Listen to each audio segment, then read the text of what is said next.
Eu quero convidar você a que possa abrir a sua Bíblia no Evangelho segundo Mateus, capítulo 5.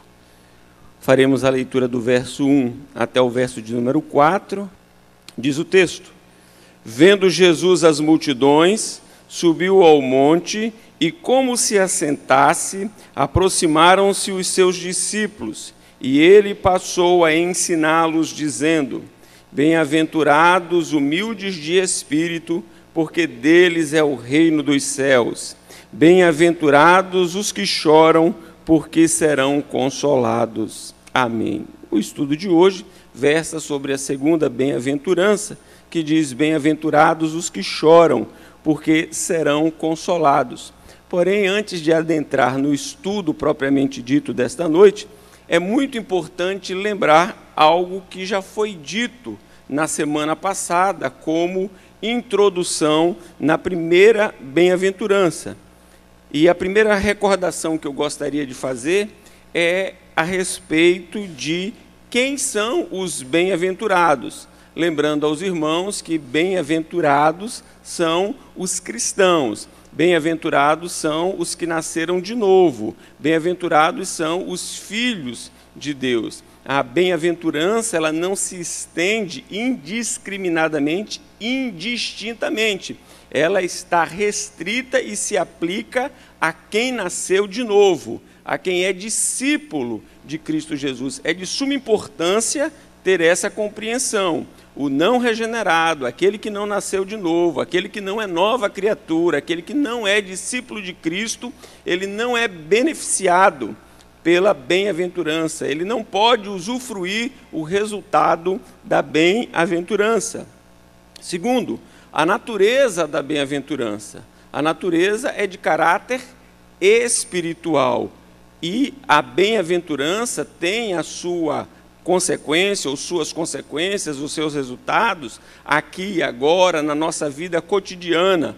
Porém, precisamos ter em mente, de forma muito clara, que não se trata da instalação de um reino material, não se trata de uma questão tipicamente aplicada à questão da economia, da sociologia, embora, volto a afirmar, os desdobramentos, as consequências da bem-aventurança se aplicam ao nosso cotidiano. Então, haverá de influenciar todas as áreas do conhecimento humano, todas as áreas do nosso relacionamento. Mas a essência da bem-aventurança é espiritual.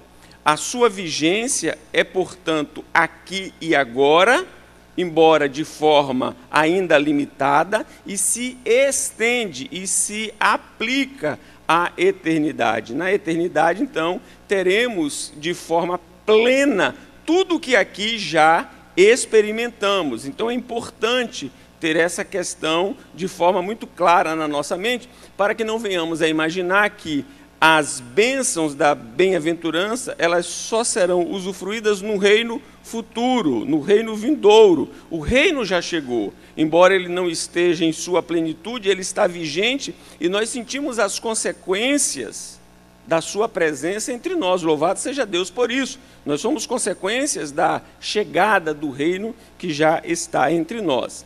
E talvez o ponto que mais tenha causado dúvida na semana passada é a divisão do sermão.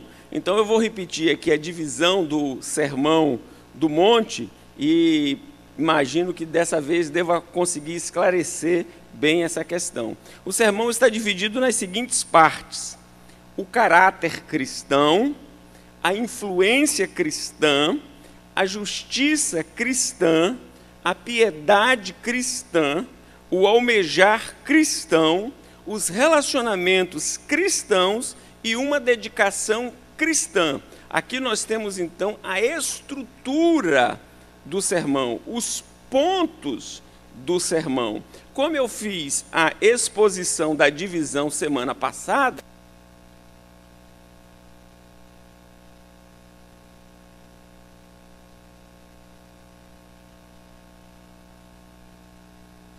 caráter, então, ou seja, ainda estamos no primeiro ponto. E no primeiro ponto, vamos tratar hoje da segunda parte. A primeira parte, bem-aventurados os humildes de espírito, porque deles é o reino dos céus. Essa é a primeira parte da área que trata do caráter cristão. E hoje vamos para a segunda parte da área que trata do caráter cristão. Hoje, bem-aventurados os que choram, porque eles serão consolados. Então, eu acho que a primeira coisa que nós precisamos definir é a natureza do choro. Não é simplesmente chorar, é a razão, a motivação. Então, nós temos o choro que decorre da alegria e temos o choro que decorre da tristeza. Nós temos uma tendência a associar o choro sempre à tristeza. Porém, isso não é verdade. Muitas vezes as pessoas choram de alegria, de contentamento, de júbilo. Então a questão é, qual é a natureza do choro de que trata a segunda bem-aventurança? É uma natureza de alegria ou uma natureza de tristeza? Vejamos aqui. Você pode chorar porque adquiriu a casa própria. E muitas pessoas se emocionam quando assinam o contrato da casa própria, recebem a chave da casa própria, é um sonho, e a emoção aflora, e as lágrimas rolam pela face. Muitas pessoas choram, assim como muitas pessoas choram quando presenciam que a sua moradia, ainda que seja muito simples, foi completamente devastada, destruída por um desmoronamento. Quando o morro vem abaixo e o barraco é soterrado, ainda que as posses sejam mínimas, ainda que os pertences sejam poucos, mas nós presenciamos pessoas com a face regada por lágrimas, testemunhando que todo o empenho de uma vida fora destruído. Há pessoas que se alegram quando elas adquirem o seu carro 0 quilômetro, se emocionam, choram. Mas há os que choram também quando o seu veículo é roubado, quando ele é levado, tomado. As pessoas choram. Há os que choram porque ingressam no mercado de trabalho, a alegria toma conta, ter a sua carteira assinada, ter o seu rendimento mensal, os planos, os projetos que imediatamente surgem na mente, elas choram. Mas outros choram quando são demitidos, quando perdem o emprego, quando começam a refletir sobre a necessidade da busca de um novo emprego num mercado de trabalho tão competitivo e com poucas vagas. Não poucos choram. Alguns choram quando recebem a notícia médica que a saúde está em perfeito estado, que uma enfermidade grave foi vencida, foi superada. A pessoa chora. Mas aquele que chega diante do médico e recebe um diagnóstico desfavorável, que é surpreendido por uma notícia desagradável, também chora. Então as pessoas podem chorar por diversas razões. Umas por questões, razões que trazem contentamento. Outras por questões e razões que trazem tristeza, abatimento, aflição, preocupação. Segundo, uma vez que eu já antecipei que a natureza do choro de que trata o texto é tristeza, a grande questão é porque o microfone falhou, imediatamente voltou, o que é que levou à tristeza? Essa é uma... Precisamos definir. Não basta que eu fique triste, comovido, abatido, choroso, para que eu então seja imediatamente inserido entre os bem-aventurados. Eu estou chorando porque estou triste. Então, imediatamente, eu já estou inserido entre os bem-aventurados. Negativo. É preciso saber a razão, o motivo, a essência da sua tristeza. Se a sua tristeza decorre de questões pessoais, de interesses particulares, de motivações que são egoístas, ou se sua tristeza decorre do seu anelo, do seu desejo pela glória de Deus. É preciso fazer uma divisão clara. Não basta dizer, eu estou triste, eu estou chorando, então eu sou bem-aventurado. A pessoa pode chorar, pode se entristecer e não ter a bênção da bem-aventurança. Hoje, por exemplo, muitos cristãos ao redor do mundo estão tristes com o falecimento de Billy Graham. 99 anos, um homem que prestou relevantes serviços à causa da evangelização, ao reino de Deus, veio a falecer e muitas pessoas estão tristes. É uma tristeza justa. Porém, é deste tipo de tristeza que o texto está falando em absoluto. Esse tipo de tristeza o regenerado sente e o não regenerado também sente, que é a dor do luto, a dor da perda de um ente querido, de uma pessoa que lhe é próxima, cara, importante. Então não é desse tipo de tristeza. Outros estão tristes por conta da sua condição econômica, da sua grave crise financeira. Estão tristes, abatidos, prostrados, chorosos, mas nem por isso são bem-aventurados, porque tanto um cristão pode experimentar a crise financeira, pode experimentar a perda material, como um não regenerado também. No mundo dos negócios, podemos ter e temos tanto cristãos como não cristãos falindo, devendo, preocupados com dívidas. Ou alguém pensa que questões atreladas ao campo econômico é uma particularidade do não regenerado.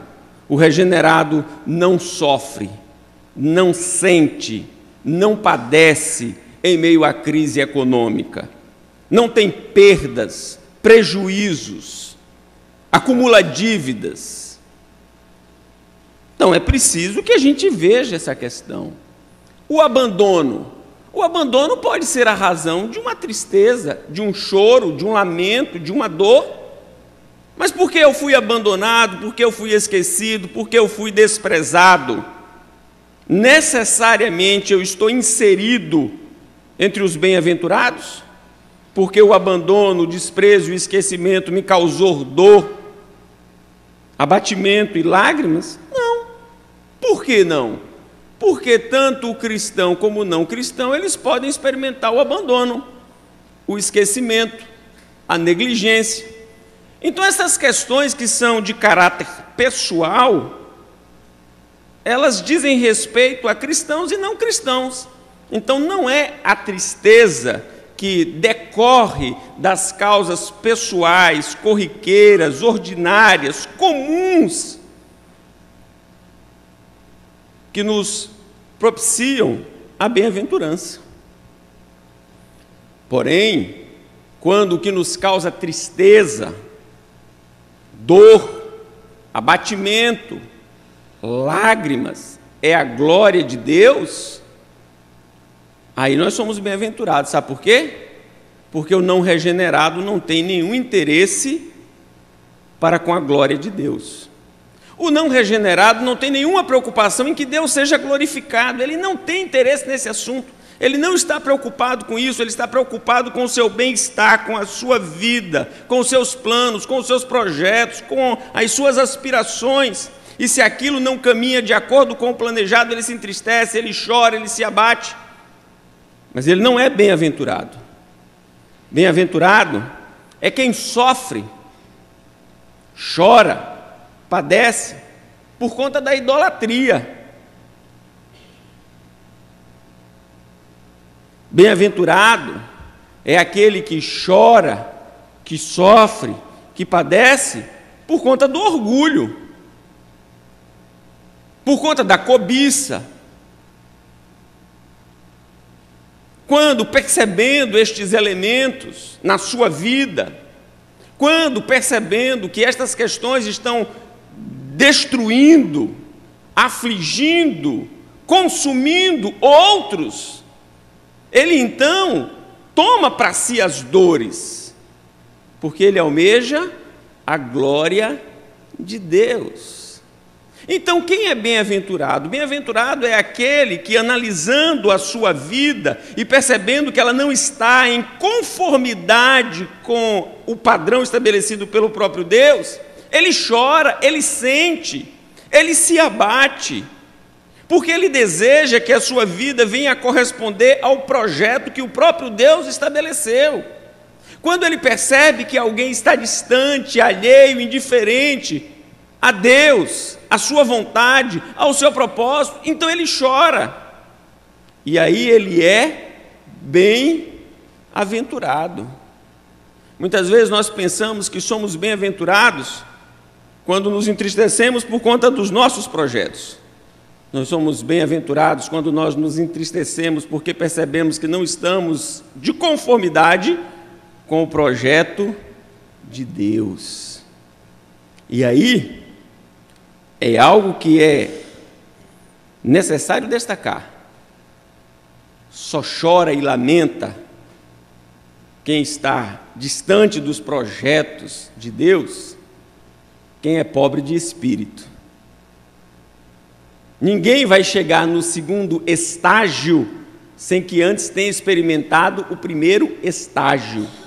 Só alguém que se reconhece pobre de espírito e dependente totalmente de Cristo tem em sua vida como alvo, como objetivo, segui-lo, imitá-lo, obedecê-lo, e portanto, quando isso não está caminhando e prosperando conforme revelado nas Sagradas Escrituras, aí ele chora, aí ele sente, aí ele geme.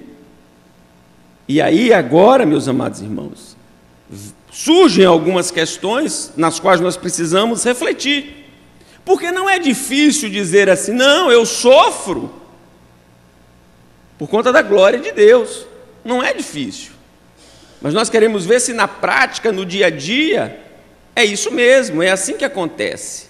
Vejamos, nós devemos chorar quando constatamos a perda da inocência.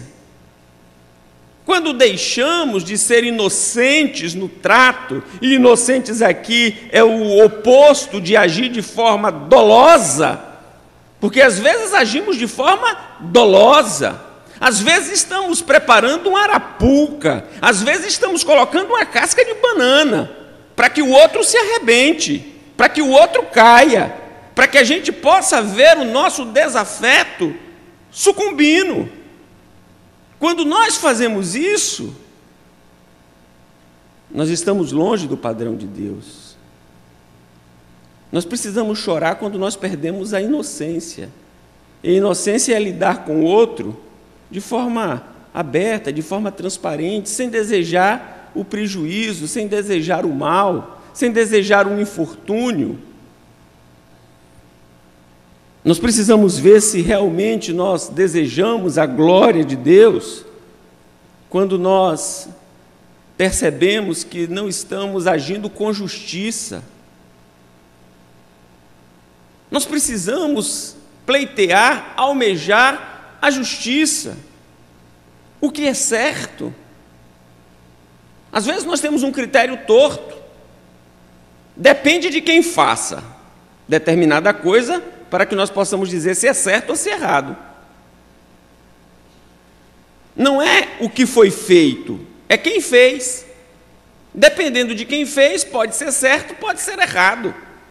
Nós distorcemos a justiça.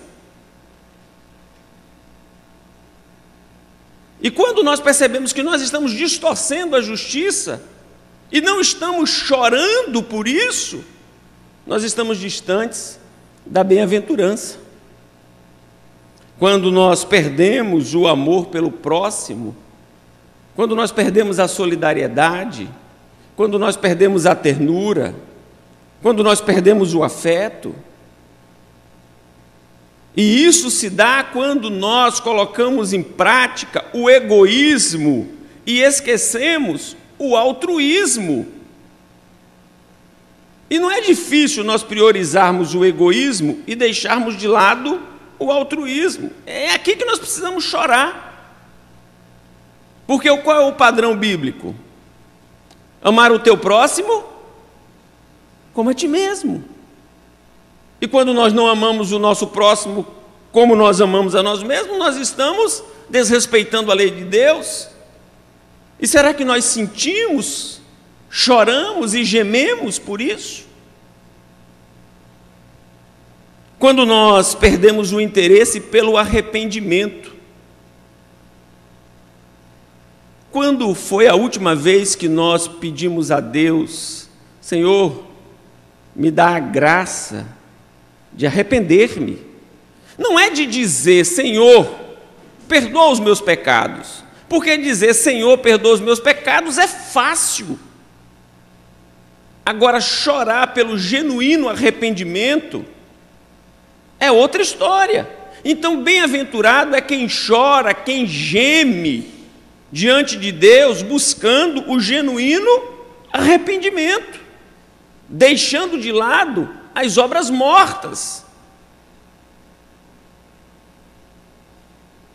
Quando nós choramos e gememos, porque nós queremos a santificação.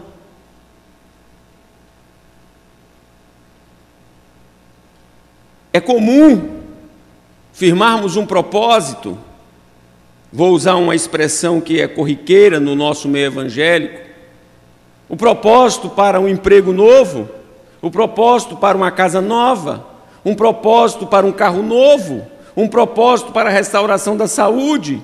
Mas e o propósito para a santificação, sem a qual ninguém verá o Senhor? Quando foi a última vez que nós choramos diante de Deus? Porque nós percebemos que nós não temos amor pela santificação, nós não temos interesse pela santificação, nós não temos apetite pela santificação. Nós não queremos nem falar desse assunto, porque esse assunto para muitas pessoas é enfadonho, cansativo, tem cheiro de naftalina. Para muitas pessoas, santificação é apenas um conjunto de não pode, não pode, não pode, não pode, não pode. É uma invenção de quem não é feliz e quer estragar a vida do outro. Mas santificação não é isso à luz das Escrituras. Santificação é o projeto de Deus para que o nosso caráter seja segundo a semelhança do caráter do seu Filho. E quando nós percebemos que o nosso caráter não está à semelhança do caráter do Filho de Deus, nós choramos. Bem-aventurado é quem chora, porque percebe que não caminha na senda da santificação. Esse é bem-aventurado. Bem-aventurado é quem chora, porque perdeu o fervor evangelístico. Bem-aventurado é quem chora, porque perdeu o fervor evangelístico. Não se importa. Vem à igreja e está satisfeito. Não se incomoda em convidar outro, em chamar outro, em insistir com o outro, em ligar, em procurar, em buscar. Apenas está satisfeito em comparecer. Comparecendo, eu já fiz a minha parte. Deus está satisfeito demais comigo. Bobagem. Bobagem. Bem-aventurados que choram. Choram.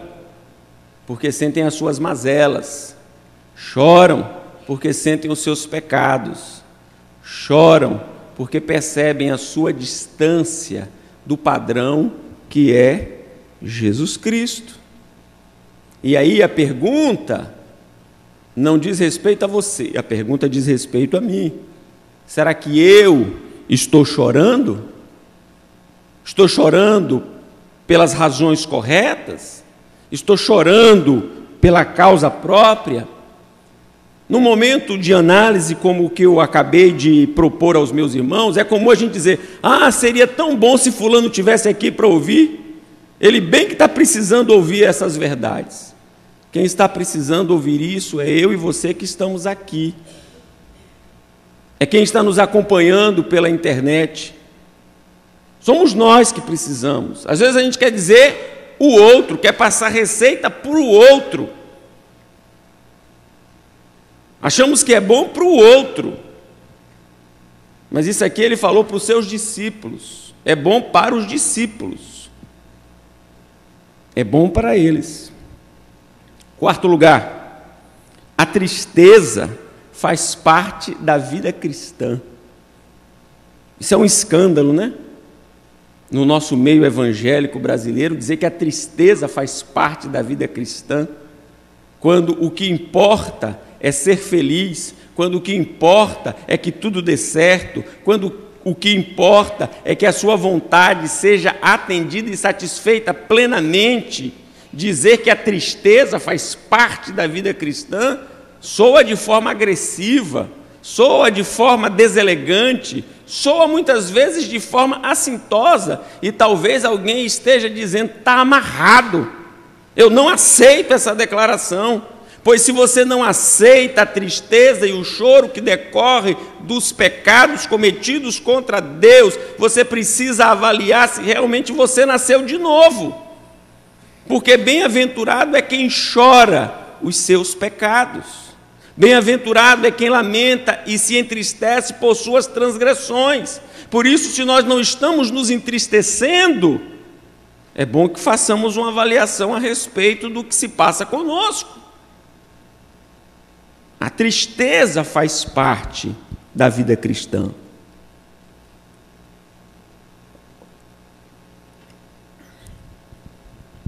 Tristeza pelos pecados dos outros. Tristeza pelos pecados dos outros. Muitas vezes nós nos alegramos quando o outro peca. Muitas vezes nós exultamos quando o outro cai. Eu me lembro de um pregador muito famoso, não é brasileiro, e ele cometeu um deslize e foi afastado do seu púlpito, foi afastado da sua equipe, foi afastado do ministério que presidia. E o reverendo Elber Lencesa, já falecido, escreveu um artigo dizendo o seguinte: é proibido dizer bem feito. É proibido dizer bem feito. Veja que tristeza quando nós nos alegramos com a derrota do outro, quando nós nos alegramos com o fracasso do outro, quando nós nos alegramos com a bancarrota do outro. Não, nós devemos nos entristecer e chorar pelos pecados dos outros. Salmo 119, versículo 136 diz assim, Salmo 119, versículo 136, torrentes de água nascem dos meus olhos, porque os homens não guardam a tua lei. Torrentes de água nascem dos meus olhos, porque os homens não guardam a tua lei.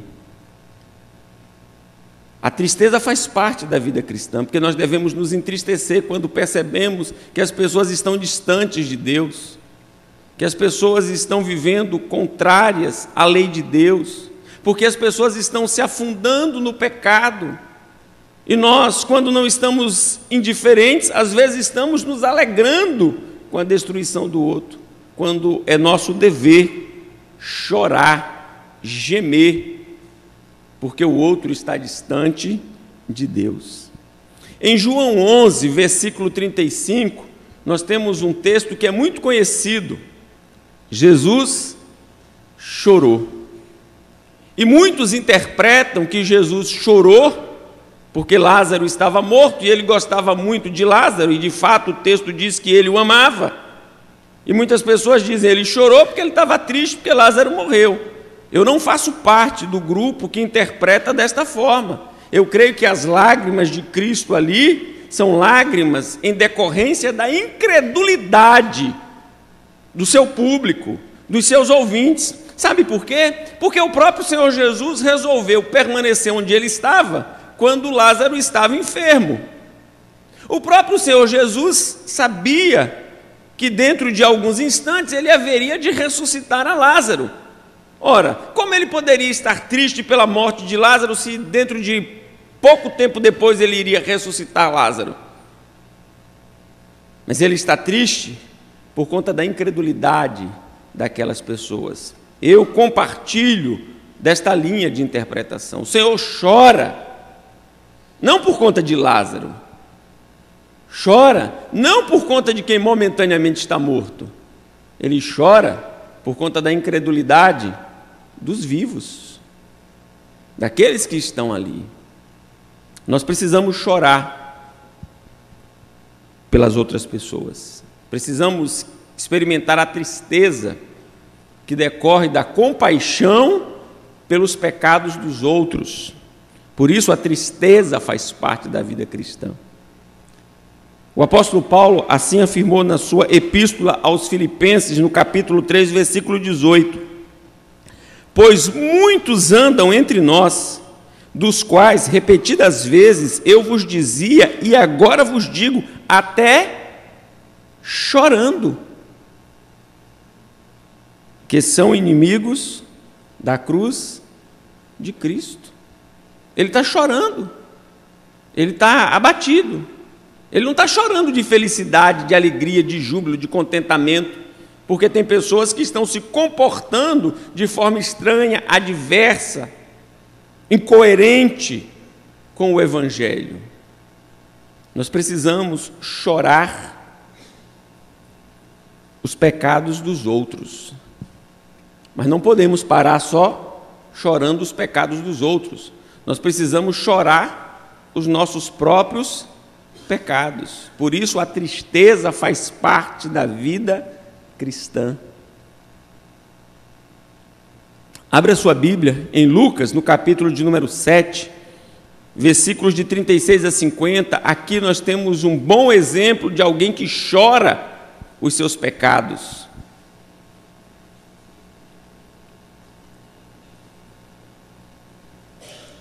Lucas, capítulo 7, versículos de 36 a 50.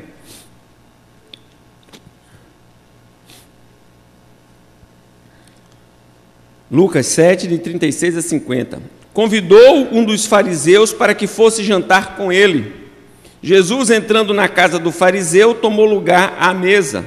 E eis que uma mulher da cidade, pecadora, sabendo que ele estava à mesa na casa do fariseu, levou um vaso de alabastro com unguento e, estando por detrás aos seus pés, chorando, regava-os com suas lágrimas e os enxugava com seus próprios cabelos, e beijava-lhes os pés e os ungia com unguento.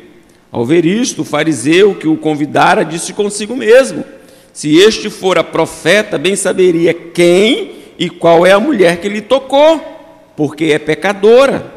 Dirigiu-se Jesus ao fariseu e lhe disse: Simão, uma coisa tenho a dizer-te. Ele respondeu: dize-a, mestre. Certo credor tinha 2 devedores. Um lhe devia 500 denários e o outro 50. Não tendo nenhum dos 2 com que pagar, perdoou-lhes a ambos. Qual deles, portanto, o amará mais? Respondeu-lhe Simão: suponho que aquele a quem mais perdoou. Replicou-lhe: julgaste bem. E voltando-se para a mulher, disse a Simão: vês esta mulher? Entrei em tua casa e não me deste água para os pés. Esta, porém, regou os meus pés com lágrimas e os enxugou com os seus cabelos. não me deste ósculo. Ela, entretanto, desde que entrei, não cessa de me beijar os pés. Não me ungiste a cabeça com óleo, mas esta, com bálsamo, ungiu os meus pés. Por isso te digo, perdoados lhe são os seus muitos pecados, porque ela muito amou. Mas aquele a quem pouco se perdoa, pouco ama. Então disse à mulher: perdoados são os teus pecados. Os que estavam com ele à mesa começaram a dizer entre si: quem é este que até perdoa pecados? Mas Jesus disse à mulher: a tua fé te salvou, vai-te em paz. Certamente que a mulher, cujo nome não nos é revelado, ouviram o Evangelho, a boa nova. Certamente esta mulher fora impactada pelo ensino de Jesus. Não sei dizer a você exatamente quando, nem onde, nem sob que circunstâncias, mas é verdade que quando ela entra e chega na casa de Simão, o fariseu, essa mulher já encontrava-se transformada pelo poder do Espírito Santo.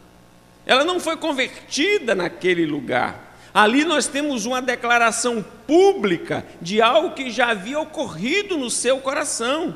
E as suas ações testemunham a transformação que ela já havia experimentado. Chegou naquele lugar corajosamente, sem ser convidada. Chegou naquele local, naquela reunião, com aqueles convidados especiais, sendo sabedora que o seu passado a descredenciava à luz da sociedade para estar naquele lugar. Porém, ali ela estava porque ela sabia o que havia sido realizado no seu coração, na sua vida, a transformação que ela havia experimentado. Por isso ela precisava testemunhar para aquelas pessoas o poder da cruz, o poder do Evangelho, o poder de Cristo Jesus. Ela estava ali para falar a respeito de algo que Cristo já havia realizado na sua vida. E diz-nos o texto que ela começa chorando. E ela chora, e ela chora. Chora o quê? Chora os seus pecados. Demonstra o seu arrependimento. Dá um testemunho de que ela não mais tem como padrão e parâmetro para a sua vida o que ela tinha antes, como ela vivia antes. Simão diz que ela era pecadora. A cidade sabia que ela era pecadora. Ela estava agora consciente de que era uma nova criatura. E por isso ela chorava copiosamente aos pés de Cristo Jesus. Nós precisamos, irmãos, parar e chorar por nossos pecados. Não para pagar, mas como demonstração do nosso arrependimento dos nossos pecados. Eu temo que a contrição tenha se tornado algo mecânico, automático. Nós cremos que somos salvos pela graça. Nós cremos que uma vez salvos, salvos para sempre. E é verdade, somos salvos pela graça, e uma vez salvos, salvos para sempre. Mas não é porque nós somos salvos pela graça e a fidelidade de Deus nos preserva, que nós devemos negligenciar a confissão, que nós devemos negligenciar o arrependimento, que nós devemos negligenciar o choro diante de Deus. Pelo contrário, é porque somos salvos pela graça e porque somos preservados pela fidelidade de Deus, que nós somos então instados a tal prática, a tal procedimento. Sabe por quê? Porque nós olhamos e nós nos lembramos que nós estávamos falidos, perdidos, miseráveis, pobres, e Ele veio e nos resgatou, e nos tomou pela mão, e nos deu uma nova vida. E esta mulher então chora, e chora muito. Thomas Cranmer, líder anglicano, ainda no período da Reforma, ele disse assim: reconhecemos e lamentamos nossos múltiplos pecados e maldades. Eu temo que hoje nós só fiquemos com a primeira parte. Reconhecemos nossos múltiplos pecados e maldades. Só reconhecemos. Reconhecemos e lamentamos. O genro de Jonathan Edwards, quase 100 anos depois, o missionário chamado David Brenner, disse assim: em minhas devoções matinais, minha alma desfez em lágrimas e chorou amargamente por causa de minha extrema maldade e vileza. Nós sabemos, pelos relatos, da consagração, da dedicação de um homem como David Brenner. Quem estuda história das missões e se depara com a bibliografia deste homem, fica certamente impactado, impressionado, porque, a exemplo do seu sogro, era um homem de muita comunhão com Deus, era um homem de busca da face de Deus, era um homem de entrega da sua vida para a obra de Deus, era um homem que amava a santificação e buscava com ardor que a sua vida estivesse de conformidade. E ele diz que a sua alma se desfazia em lágrimas e com choro amargo por causa da sua extrema maldade e vileza. Extrema maldade e vileza. Talvez alguém possa dizer assim: ele está exagerando. Ele está exagerando. A coisa não é tão feia assim. É só dar uma olhadinha lá em Isaías capítulo de número 6, para ver se ele está exagerando ou se a coisa é assim mesmo. Quanto mais você reconhece a sua pobreza, mais você fica encantado com a riqueza de Cristo. Quanto mais você se encanta com a riqueza de Cristo, mais você percebe os seus deméritos, as suas fraquezas, a sua miséria. E quanto mais você se encanta com Ele e reconhece a sua realidade, mais você chora. O problema é que nós estamos olhando para nós e nós estamos muito satisfeitos e, portanto, não há razão para choro. Nós estamos muito bem na fita. Bem-aventurados são os que choram, os que experimentam a tristeza pelos pecados dos outros, pelos seus pecados. Por quê? Caminham para a finalização, porque eles serão consolados. Bem-aventurados os que choram, porque eles serão consolados. O profeta Isaías assim registrou no seu livro, no capítulo 61, versos de 1 a 3. O Espírito do Senhor Deus está sobre mim, porque o Senhor me ungiu para pregar boas novas aos quebrantados. Enviou-me a curar os quebrantados de coração, a proclamar a libertação aos cativos e a pôr em liberdade os algemados, a apregoar o ano aceitável do Senhor e o dia da vingança do nosso Deus, a consolar todos os que choram e a pôr sobre os que em Sião estão de luto uma coroa em vez de cinzas, óleo de alegria em vez de pranto, veste de louvor em vez de espírito angustiado, a fim de que se chamem carvalhos de justiça, plantados pelo Senhor para sua glória. Portanto, bem-aventurados os que choram, porque eles serão consolados. A profecia está posta. Quando será o dia do seu cumprimento? Lucas, capítulo 4, versículos de 16 a 21, registra este grande dia, quando alguém disse que era o cumprimento da profecia. Indo para Nazaré, onde fora criado, o texto refere-se a Jesus, entrou num sábado na sinagoga segundo o seu costume e levantou-se para ler. Então lhe deram o livro do profeta Isaías e, abrindo o livro, achou o lugar onde estava escrito: o Espírito do Senhor está sobre mim, pelo que me ungiu para evangelizar os pobres, enviou-me para proclamar libertação aos cativos e restauração da vista aos cegos, para pôr em liberdade os oprimidos e apregoar o ano aceitável do Senhor.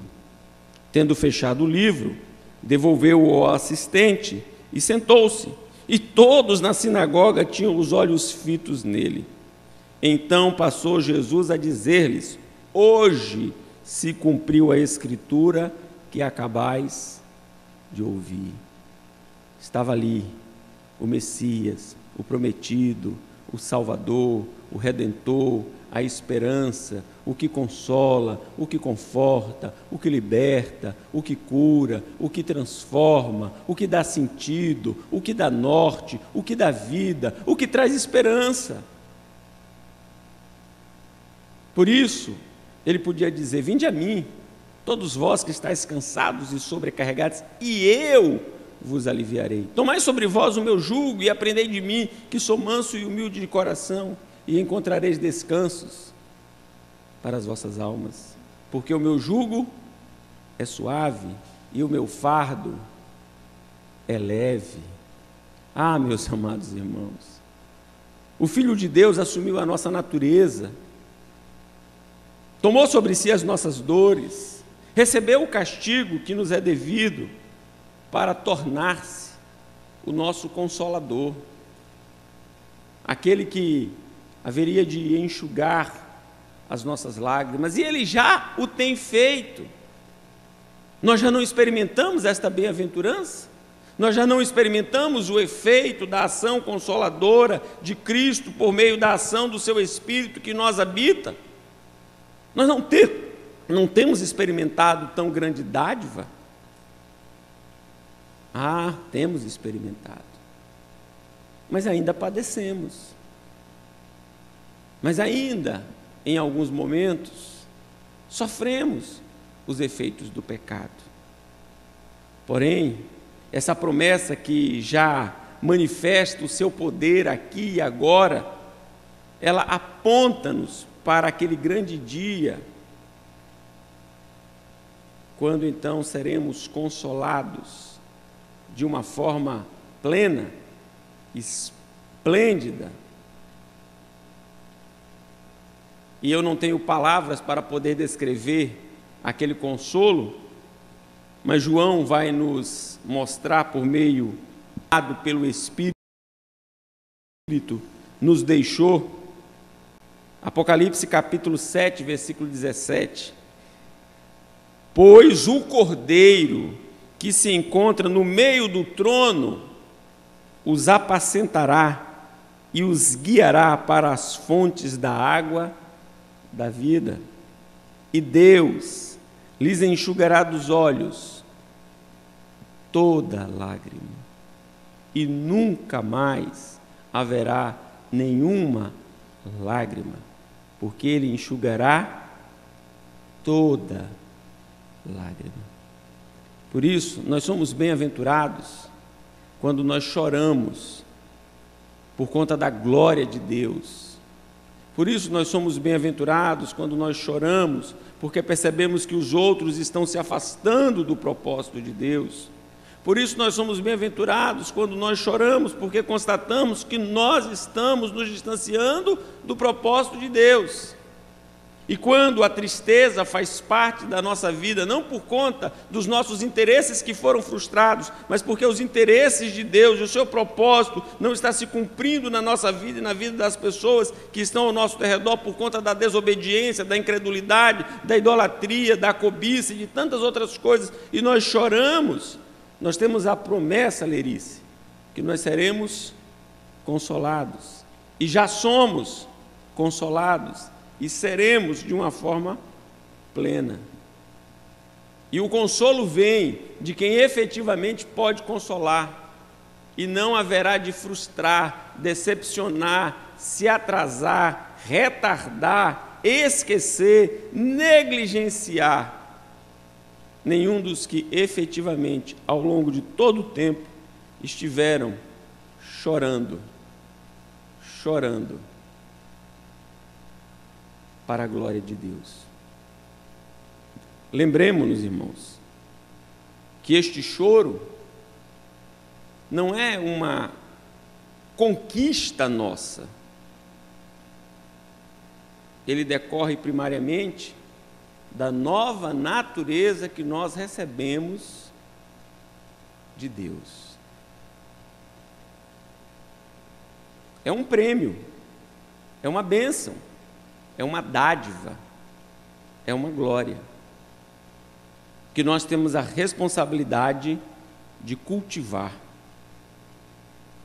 e nela nos esforçar para a glória do seu nome.